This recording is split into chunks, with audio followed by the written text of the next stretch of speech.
Oi, tudo bem? Eu sou o Tico e hoje a gente vai falar de mais uma regra opcional. Dessa vez vamos falar um pouquinho sobre a loucura não letal. Essa é uma regra legal, mas ela tem que ser usada com cuidado, tá? A questão aqui é o seguinte, pra quem não sabe, quando a gente tá jogando Ordem Paranormal, a gente tem duas maneiras de perder o nosso personagem, seja morrendo, então zerando o seu pontos de vida e ninguém conseguindo tirar você do estágio de morrendo por até 3 rodadas, ou enlouquecendo, que é zerando os seus pontos de sanidade e ninguém conseguindo te acalmar ali num teste de diplomacia em até 3 rodadas. Em regras normais, se qualquer uma dessas condições acontecer, se você enlouquecer ou se você morrer, você perde o seu personagem. Entretanto, existe uma regra opcional dentro do livro que você pode usar, que dá uma, digamos, uma segunda chance, mas não é uma boa segunda chance, tá? É, como eu falei, uma loucura não letal, você não fica louco de perder o personagem, porém você vai ser obrigado a fazer algumas ações que podem levar você a perder o personagem de qualquer maneira. Essa é uma regra que eu acho um pouco complicada, ela tem que ser conversada, muito bem conversada ali na mesa, porque ela pode deixar alguns jogadores frustrados em ter que fazer alguma coisa que ele não queria.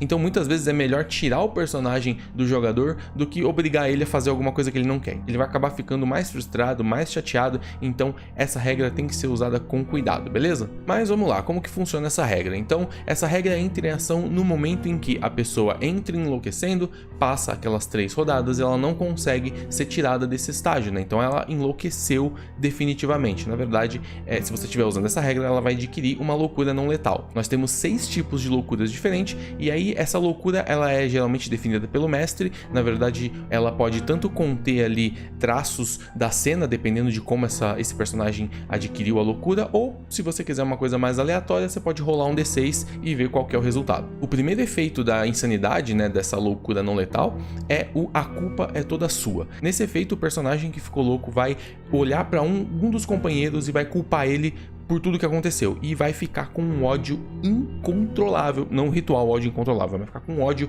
gigante desse personagem. E mecanicamente, no início de cada cena, esse personagem que tá louco tem que rolar um dado qualquer. Se o resultado for ímpar, ele vai pra cima desse outro jogador, desse outro personagem, né, e vai começar a bater nele, e vai começar a fazer tudo que ele tiver que fazer, e ele só vai parar quando ele conseguir matar esse outro personagem. Então, como eu falei, é uma regra bem complicada, use com cuidado, porque pode até envolver outros personagens. Nesse caso, se ele conseguir matar, inclusive, o alvo dele, né, o personagem que ele tinha ódio, ele vai mirar em outro e vai continuar indo, até ele ser parado, ele não vai se render. E se for uma cena de combate, ele até pode atacar outros alvos, desde que esse alvo, essa criatura, esteja mais perto do que o alvo em que ele tem ódio. Então, por exemplo, se o personagem que ele tá odiando tá adjacente a ele, e o inimigo tá em alcance curto, tá um pouco mais longe, ele vai atacar o amigo, ele não tá nem aí. Obviamente, se o resultado daquele dado que ele tirou anteriormente no início da cena deu ímpar. Outra condição é a euforia catatônica. Essa condição funciona como se o personagem ficasse eufórico depois de ter enlouquecido.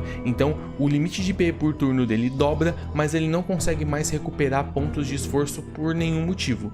E quando os pontos de esforço dele zerar, ele entra em catatonismo, ele fica parado, imóvel. Em efeitos mecânicos, esse personagem fica com a condição de atordoado permanentemente. Aí você dá uma olhadinha lá em como que funciona o atordoado, mas ele pega essa condição e ele tem ela permanente. A próxima condição é a alucinação. Aqui ele começa a interagir com coisas e falar com coisas que não estão ali. E no início de cada cena, esse personagem tem que fazer um teste de vontade, e a DT é 20 mais 5 para cada vez que esse teste já foi realizado. Se ele falhar nesse teste, ele passa o primeiro turno dele interagindo com essa alucinação dele. Então, se for uma pessoa, ele passa o primeiro turno conversando, se for alguma coisa, ele passa o primeiro turno dele mexendo, ele vai perder o primeiro turno.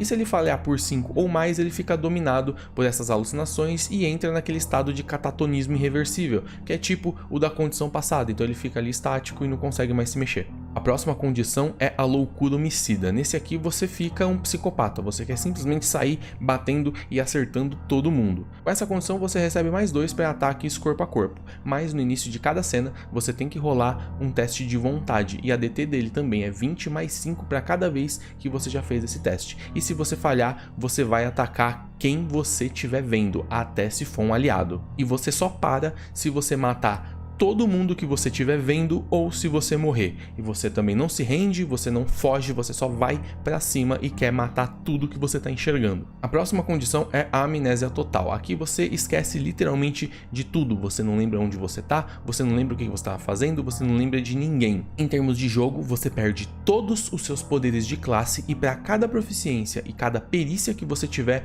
você tem que rolar um dado. Para cada resultado ímpar, você perde aquela proficiência ou aquela perícia. E o último é o descontrole alucinado. Nele, em cada cena ou em cada turno, se for uma cena de ação ou uma cena de investigação, você tem que rolar um dado qualquer e se der ímpar, você vai gastar o seu turno inteiro usando seus ataques e suas habilidades. O que te der mais dano, você vai gastar o seu turno inteiro usando isso para dar dano em você mesmo. E bom, como eu falei, essas são as opções que você tem, né, para você assumir ali uma loucura não letal, mas que a maioria delas é não letal por algum tempo. Porém, se você conseguir acabar a missão ou alguém conseguir te conter, te prender, enfim, se o seu personagem conseguir sair vivo dessa, você pode ter a opção de ser curado, né? Então, pode ser por uma terapia, pode ser por um tratamento. Se for alguma coisa que tem uma base de um veneno, pode ser que você precise de um antídoto e aí vão buscar esse antídoto. Enfim, esse personagem pode ser curado. Entretanto, isso pode demorar um tempo e aí provavelmente o mestre vai decidir quanto tempo isso vai levar. O que significa, em questão de jogo aqui, você vai precisar deixar essa ficha de lado,